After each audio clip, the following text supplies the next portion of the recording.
हाल ही में आए 3 राज्यों के उपचुनाव के नतीजों ने भारतीय जनता पार्टी की चुनावी रणनीति और केंद्रीय नेतृत्व को लेकर नई राजनीतिक बहस छेड़ दी है। गुजरात की एक सीट पर भाजपा को जीत मिली, लेकिन मध्य प्रदेश के दतिया और बिहार के बांकेपुर जैसे अहम मुकाबलों में पार्टी को हार का सामना करना पड़ा।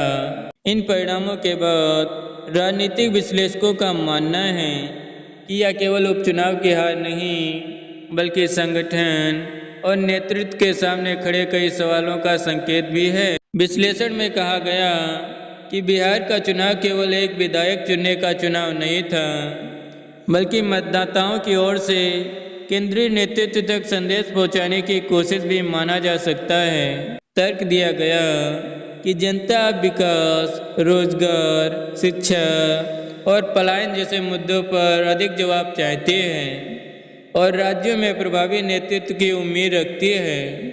मध्य प्रदेश के दतिया उपचुनाव की चर्चा करते हुए कहा गया कि भाजपा के वरिष्ठ नेता नरोत्तम मिश्रा को टिकट न मिलने के बाद पार्टी के भीतर असंतोष खुलकर सामने आया। उनके समर्थकों ने विरोध भी जताया था। पार्टी ने आशुतोष मिश्रा को उम्मीदवार बनाया, लेकिन कांग्रेस के घनश्याम सिंह ने लगभग 616 वोटों के अंतर से जीत दर्ज कर ली। विश्लेषण के अनुसार यह परिणाम स्थानीय संगठन, गुटबाजी और उम्मीदवार चयन जैसे मुद्दों की ओर इशारा करता है। इस दौरान यह भी कहा गया कि मुख्यमंत्री मोहन यादव के नेतृत्व में भाजपा लगातार दूसरा उपचुनाव हार चुके हैं। दावा किया गया कि केवल केंद्रीय नेतृत्व के भरोसे चुनाव जीतने की रणनीति हर परिस्थिति में सफल नहीं हो सकती। स्थानीय नेतृत्व की मजबूती, कार्यकर्ताओं का मनोबल और क्षेत्रीय समीकरण भी चुनावी नतीजों में महत्वपूर्ण भूमिका निभाते हैं। बिहार के बांकेपुर उपचुनाव को और भी बड़ा राजनीतिक झटका बताया गया। दावा किया गया कि यह सीट लंबे समय से भाजपा का मजबूत गढ़ रही थी, लेकिन इस बार प्रशांत किशोर ने लगभग 20,000 वोटों के अंतर से जीत दर्ज कर सबको चौंका दिया। चुनाव प्रचार में भाजपा के शीर्ष नेताओं और पूरे संगठन ने पूरी ताकत लगाई, फिर भी पार्टी सीट नहीं बचा सकी। विश्लेषण में इसे भाजपा की रणनीतिक कमजोरी और स्थानीय असंतोष का संकेत बताया गया।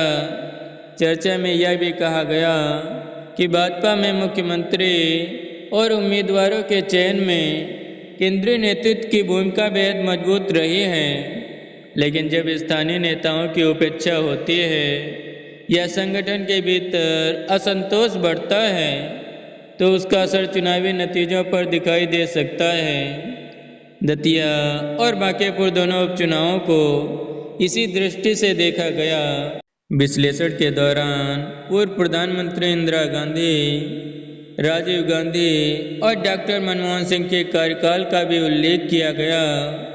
यह तर्क रखा गया कि बड़े नेता अक्सर विपक्ष से कम और अपनी राजनीतिक गलियारों के कारण अधिक राजनीतिक नुकसान उठाते हैं। इसी संदर्भ में कहा गया कि किसी भी दल में अत्यधिक केंद्रीकरण लंबे समय बाद चुनौतियां पैदा कर सकता है। बिहार की राजनीति पर बात करते हुए कहा गया कि सम्राट चौधरी के मुख्यमंत्री बनने के बाद प्रशासनिक और राजनीतिक चुनौतियां लगातार सामने आई हैं। छात्र आंदोलनों, कानून व्यवस्था और संगठनात्मक समन्वय जैसे मुद्दों का भी उल्लेख किया गया। साथ ही राजस्थान के मुख्यमंत्री भजनलाल शर्मा को लेकर भी पार्टी के भीतर असंतोष की चर्चाओं का जिक्र किया गया।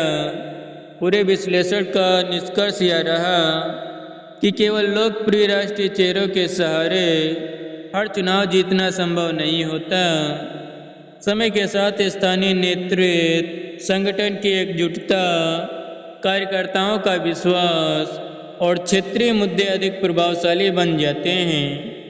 दतिया और बांकेपुर के नतीजों को इसी बदलते राजनीतिक संदेश के रूप में देखा गया। हालांकि यह पूरा विश्लेषण राजनीतिक टिप्पणियों और दावों पर आधारित है। अलग अलग राजनीतिक दल और विश्लेषक इन चुनाव परिणामों की अलग अलग व्याख्या करते हैं। आने वाले विधानसभा और लोकसभा चुनावों में यह स्पष्ट होगा कि इन उपचुनावों का असर कितना व्यापक साबित होता है और क्या राजनीतिक दल अपनी रणनीतियों में कोई बड़ा बदलाव करते हैं।